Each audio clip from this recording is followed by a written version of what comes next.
Hello students, this is Any Seven and welcome back to Any Seven classes. तो पहले हम discuss करेंगे homework question.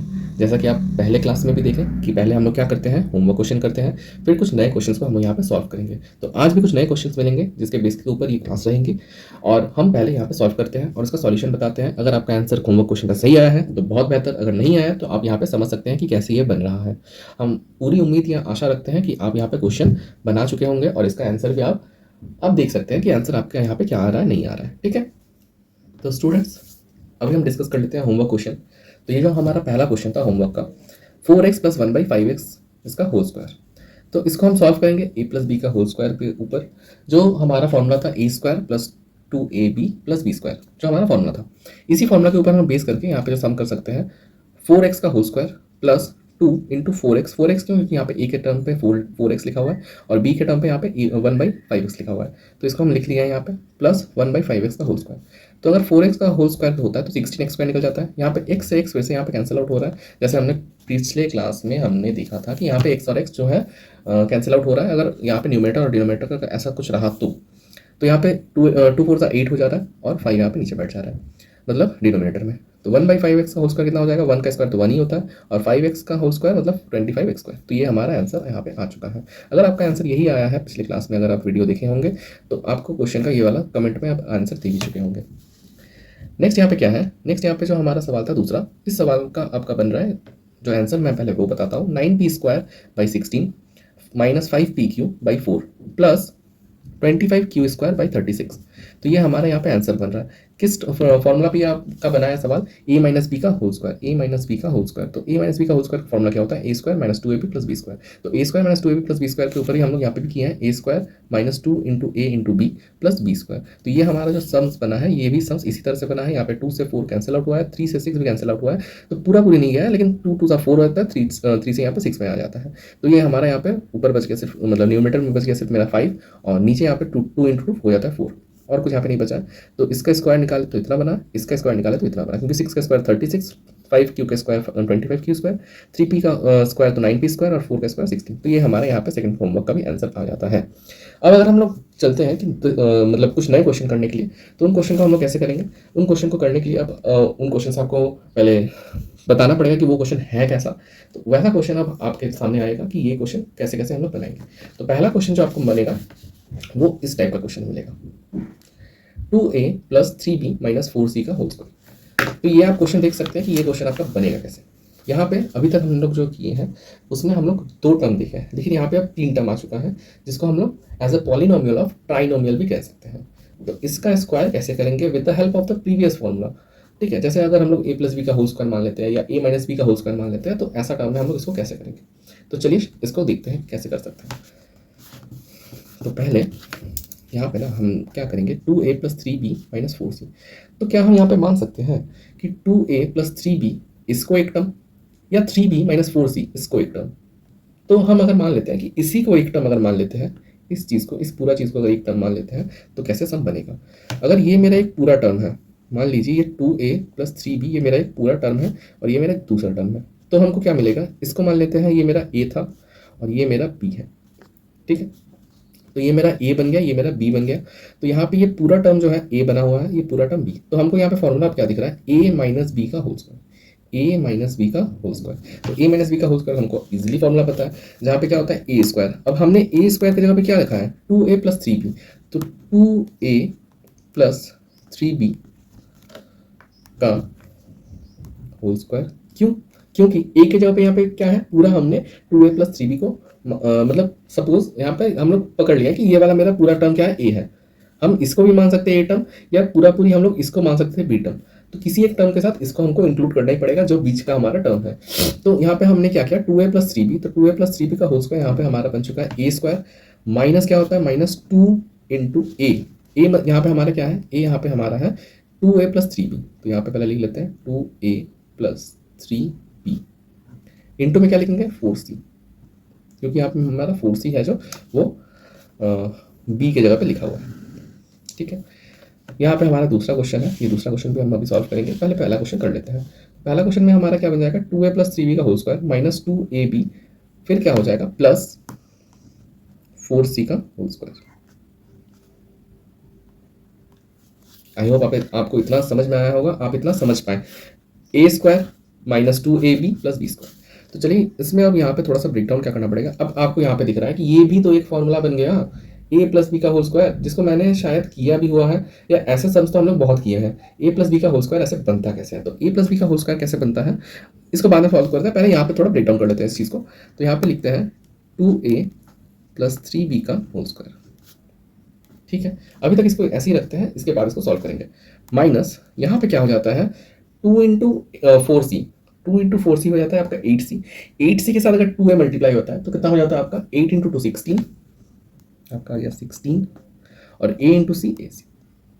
Minus और यहाँ पे प्लस है, तो माइनस प्लस में क्या आ जाएगा 8c, तो दोनों में मल्टीप्लाई होगा, ये 4c और 2c जो बन गया 8c, 8c दोनों में मल्टीप्लाई होगा, तो माइनस भी आपके यहाँ पे दोनों के साथ मल्टीप्लाई होगा, तो माइनस 16ac तो आ गया है। अब माइनस 8c के साथ क्या मल्टीप्लाई होगा 3b, तो 8 इंटू 3 हो जाता है आपका 24, और c के साथ यहाँ पे मल्टीप्लाई होगा b, तो हो जाएगा माइनस 24bc, प्लस आपका और एक टर्म आ रहा है 4c का होल स्क्वायर, मतलब यहाँ पे आएगा आपका 16c स्क्वायर।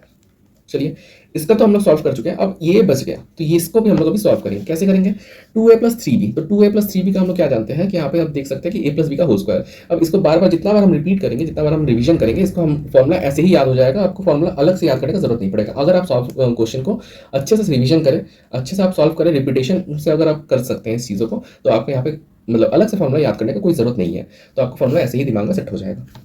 तो आपको यहाँ पे क्या बन जाएगा देखिए 2a प्लस 3b, तो 2a प्लस 3b मतलब a प्लस b का होल स्क्वायर, तो 2a का whole square plus 2 into 2a into 3b कितना हुआ प्लस 3b का होल स्क्वायर, मतलब 9b स्क्वायर होता है। तो मैं उसको नेक्स्ट स्टेप में करता हूँ। अब बाकी यहाँ पे जो बचा हुआ है उसको मैं लिख लेता हूँ 16ac minus 24bc plus 16c square. तो 2a का होल स्क्वायर कितना हो जाता है जल्दी जल्दी बताइए आप। 2a का स्क्वायर हो जाता है यहाँ पे कितना, 2a का स्क्वायर हो जाता है आपका 4a स्क्वायर। मैं एक काम करता हूँ पहले ही अरेंज कर लेता हूँ, स्क्वायर वाले टर्म को पहले लिख लेता हूँ। तो 4a स्क्वायर हमें मिल गया है, 3b स्क्वायर मतलब यहाँ पे कितना आ जाएगा देखिए 9b स्क्वायर, और कोई स्क्वायर टर्म मिल रहा है तो ये वाला टर्म मिल रहा है 16c स्क्वायर, तो मैं इसको भी यहाँ पे 16c स्क्वायर को भी लिख लेता हूँ जो मेरा यहाँ पे है। तो यहाँ पे बन जाएगा आपका 16c स्क्वायर। अब देखिए ये तो हमारा मल्टीप्लाई करना अभी बाकी है, तो 2 3 6 और 6 2 12, तो 12ab आ जाएगा आपका पहला, plus 12ab minus 16ac minus 24bc sorry. तो ये हमारा बन गया है अभी तक का आंसर। इसी तरह हम दूसरे क्वेश्चन को भी सॉल्व करेंगे। ये हमारा पहला क्वेश्चन बना, अब इसके तरह हम दूसरे क्वेश्चन को भी सॉल्व करेंगे। ये मेरा पहला क्वेश्चन जो बना जिसमें हम देखिए क्या a माइनस बी का होल स्क्वायर पर हम लोग पहले इसको इम्प्लीमेंट किए, फिर यहाँ पे हमको फिर से a प्लस बी का होल स्क्वायर का यहाँ पे हमको मिला, जिसको हम लोग सॉल्व करके यहाँ पे आया। लास्ट फाइनली आंसर जो आया हम स्क्वायर टर्म को पहले अरेंज कर लिए, उसको पहले रखे और उसके बाद जो प्रोडक्ट टर्म्स था उसको बाद में रखे, यहाँ पे हम लोग आंसर डिक्लेयर किए हैं। तो नेक्स्ट जो मेरा सवाल बनेगा उसके ऊपर अब देखते हैं नेक्स्ट सवाल क्या बनेगा। नेक्स्ट जो मेरा सवाल है यहाँ पे 3x plus 5y plus 2z। तो यहाँ पे हम देख सकते हैं सारे टर्म जो है मेरा पॉजिटिव में है। जो पहला क्वेश्चन था उस क्वेश्चन में हम देख सकते हैं कि यहाँ पे पहला दूसरा पॉजिटिव में था, एक नेगेटिव में था, तो इससे हमें यहाँ पे कोई फर्क नहीं पड़ेगा, हमें जस्ट फॉर्मूला के ऊपर इंप्लीमेंटेशन करना है। जैसा फॉर्मूला हम यहाँ पे अप्लाई करेंगे वैसा हमारा रिजल्ट आएगा, लेकिन लास्ट में जो फाइनल आंसर आएगा वो हमारा सेम ही आएगा। तो यहाँ पे मैंने जैसे किया है कि ये इस चीज़ को पहला दो टर्म को हम a मान लिया है, दूसरा टर्म को हम b माने हैं, तो इसमें थोड़ा सा डिफरेंट करते हैं। इसमें क्या करेंगे पहले टर्म को हम बस a ही मान लेते हैं कि ये मेरा टर्म है, ये टर्म को मैं आपका मान लेता हूँ ये a है और ये टर्म b है। 5y प्लस 2z ये हमारा जो पूरा जो टर्म है, दो टर्म है, इस दोनों टर्म को हम b मान चुके हैं, और ये जो पहला जो मेरा टर्म है 3x ये मेरा सिर्फ a टर्म है। तो इतना में अगर हम लोग करते हैं तो ये क्या आ जाता है देखिए पहले। अच्छा यहाँ पे a प्लस बी का होल स्क्वायर बना, ये क्या टर्म बना a प्लस बी का whole square, a plus B का होल स्क्वायर। तो इस टर्म पे अगर हम लोग करते हैं तो क्या आ जाएगा आपका देखिए 3x का whole square plus 2 into 3x मतलब ये वाला इंटू b मतलब ये पूरा 5y प्लस 2z। ठीक है, चलिए नेक्स्ट क्या होगा, नेक्स्ट यहाँ पे होगा आपका, नेक्स्ट होगा यहाँ पे आपका b का whole square 5y plus 2z का स्क्वायर। ठीक है, तो पहला जो आपका ये अगर हम इस चीज़ को ब्रेक डाउन करते हैं तो आपका आंसर आएगा 9x स्क्वायर प्लस, यहाँ पे कोई माइनस प्लस का यहाँ पे कोई ऐसा कुछ अलग से कुछ नहीं करना पड़ेगा, क्योंकि पिछले वाले में हम लोग यहाँ पे माइनस प्लस देखना पड़ा था, तो उसको ध्यान से हम लोग करेंगे। लेकिन यहाँ पे माइनस प्लस का कुछ झंझट ही नहीं है, यहाँ पे जस्ट हम लोग पॉजिटिव में है तो सारा आंसर पॉजिटिव में ही होगा, सारा टर्म हमारा पॉजिटिव में आएगा, सिर्फ हमको यहाँ पे मल्टीप्लाई ठीक से करना होगा। तो 2 3 6x, ये 6x दोनों के साथ मल्टीप्लाई होगा, ये 6x दोनों के साथ मल्टीप्लाई होगा, किसके किसके साथ, 5y और 2z के साथ। तो 6x अगर 5y के साथ मल्टीप्लाई होता है तो कितना हो जाएगा 30xy, और 6x अगर 2z के साथ मल्टीप्लाई होता है तो हो जाता है आपका 12xz। इसके साथ साथ आपका बच गया है 5y प्लस 2z का होल स्क्वायर। ठीक है, अब इस चीज़ को सॉल्व करते हैं, क्योंकि यही मेरा लास्ट टर्म बचा हुआ है जो उसको सॉल्व करना है। तो पहले क्वेश्चन की तरह, मतलब जैसे हमने पहले क्वेश्चन में किया है कि एक टर्म मेरा बच गया है, तो इसी टर्म को हम लोग सॉल्व किए थे लास्ट में, तो ये टर्म हमारा भी बच गया है जिसको हम अभी सॉल्व करेंगे। तो हमारा आंसर क्या आएगा, पहले तो ये टर्म सेम रहेगा 9x square plus 30xy plus 12x z। यहाँ पे क्या हो जाएगा 5y का होल स्क्वायर। तो क्या हम लोग लिख सकते हैं डायरेक्ट, अब जरा आपको ना क्विक करना होगा, आपको थोड़ा इसमें से स्किप करना पड़ेगा, एक तो अगर आप स्टेप जंप करते हैं तो आपको यहाँ पे सुविधा मिलेंगे, आपको यहाँ पे बेहतर रिजल्ट हो जाएगा। 5y का होल स्क्वायर, इसका मतलब हम लोग क्या डायरेक्ट यहाँ पे लिख सकते हैं 25y स्क्वायर। बताइए, अगर 25y स्क्वायर लिख सकते हैं तो नेक्स्ट टर्म हम क्या लिख सकते हैं बताइए। तो हम क्या बताए थे कि इन दोनों का प्रोडक्ट होता है, तो 5y इंटू 2z, इन दोनों का प्रोडक्ट कितना आ गया आपका 10yz, उसका डबल हो जाता है, उसका डबल हो जाता है। तो उसका डबल तो आपको पता ही है इजीली से, 10 का डबल कितना हो जाता है 20, तो 20yz। आई होप आपको इतना समझ में आया है। और 2z मतलब b स्क्वायर जो था 2z का होल स्क्वायर, इसका मतलब तो ये भी आपके लिए बहुत ही ज़्यादा सिंपल है, तो 4z का होल स्क्वायर। ठीक है, तो जैसा कि मैंने इस पहले क्वेश्चन में भी किया था, थोड़ा सा अरेंज कर लिया था, स्क्वायर वाले टर्म को हमने पहले यहाँ पे लिख दिया था, और बाद बाकी जो बचा था यहाँ प्रोडक्ट वाला टर्म ये वाला हमने लास्ट में लिखा था। तो उसी तरह से इसमें भी करेंगे 9x square plus 25y square plus 4z square plus 30xy plus 12xz plus 20yz। ये आपका बन चुका आंसर। तो ये क्वेश्चन जो हमारा बना है a प्लस बी के होल स्क्वायर पे बना, फिर यहाँ पे भी a प्लस बी के होल स्क्वायर पे ही बना है। तो हमें यहाँ पे क्या करना पड़ रहा है कि 2 बार हमको यहाँ पे फॉर्मूला इंप्लीमेंटेशन करना पड़ रहा है। लेकिन नेक्स्ट क्लास में हम सीखेंगे कि नेक्स्ट क्लास में इसको एक ही स्टेप में कैसे सॉल्व करते हैं। तब तक आप इसी तरह से सॉल्व कीजिए, इसी तरह से आप क्वेश्चन बनाइए, क्योंकि हम नेक्स्ट क्लास में सीखेंगे कि इसको एक ही फॉर्मूले में कैसे करेंगे। तो वो फॉर्मूला मैं नेक्स्ट दिन को आपको बताऊंगा, वो आइडेंटिटी मैं नेक्स्ट क्लास में आपको बताऊंगा। तो आज क्लास ऑफ करने से पहले मैं कुछ आपको फिर से होमवर्क क्वेश्चन दूंगा, उन सब होमवर्क क्वेश्चन का आप कमेंट में आंसर बताइए। अगर आपको समझ में आया फिर से बताइए, अगर आपको समझ में नहीं आया तो भी बताइए। मैं यहाँ पे कोशिश करूँगा कि आपको पूरा पूरा समझाने का।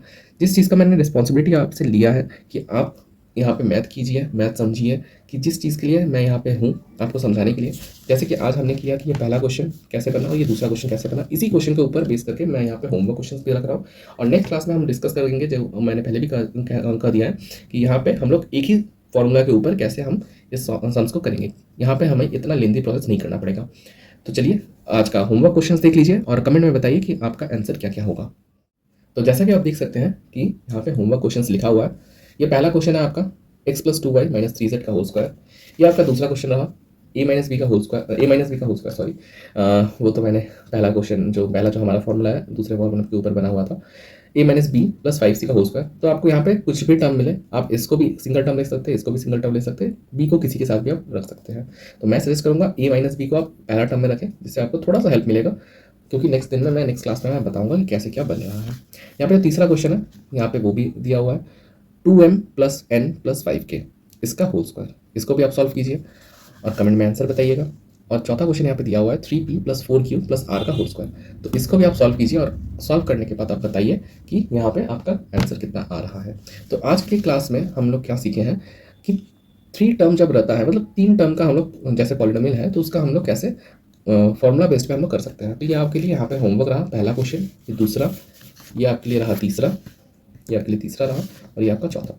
तो इस क्लास में आपका यहीं पे रहा जो भी आपको यहाँ पे डाउट्स रहता है तो आप यहाँ पे कमेंट में ज़रूर क्वेश्चन एराइज कीजिए कि आपको क्या क्या यहाँ पे डाउट्स है, क्या आपको और भी समझना मतलब पसंद है, तो हम उस चीज़ के ऊपर डिस्कस ज़रूर करेंगे। नेक्स्ट क्लास में आपको और भी बेहतरीन चीज़ें समझ में आएंगी। तो आशा करता हूँ मैं कि आपको अभी तक मैंने जो समझाया वो सब आपको समझ में आया होगा।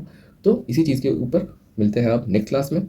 आप इस वीडियो को अच्छे से समझ पाएँ, मैं यही चाहता हूँ कि और आगे भी आपका इसी तरह से जो भी मैथ का सिलेबस हो या मैथ का जो एक्सरसाइज आप कर सकते हैं तो वो आप सब कीजिए। तो see you in the next class. Thanks for watching today's class. This is Sunny 7। अगर आपको ये क्लास अच्छा लगा हो तो आपके दोस्तों के साथ भी आप शेयर कीजिए ताकि उन्हें भी थोड़ी सी मदद मिल जाए। अगर मैं ऐसा लगता हूँ कि मैं यहाँ पे आपको समझा पा रहा हूँ तो ऑब्वियसली आप बताइए कि हमें और क्या क्या यहाँ पे इम्प्रूव करना चाहिए या क्या क्या आपका सजेशन भी आप हमें यहाँ पे बताइए जिससे आप यहाँ पे और भी बेहतरीन क्लास दे सकते हैं। तो थैंक्स फॉर टुडे। तो मिलते हैं नेक्स्ट क्लास में। Thank you.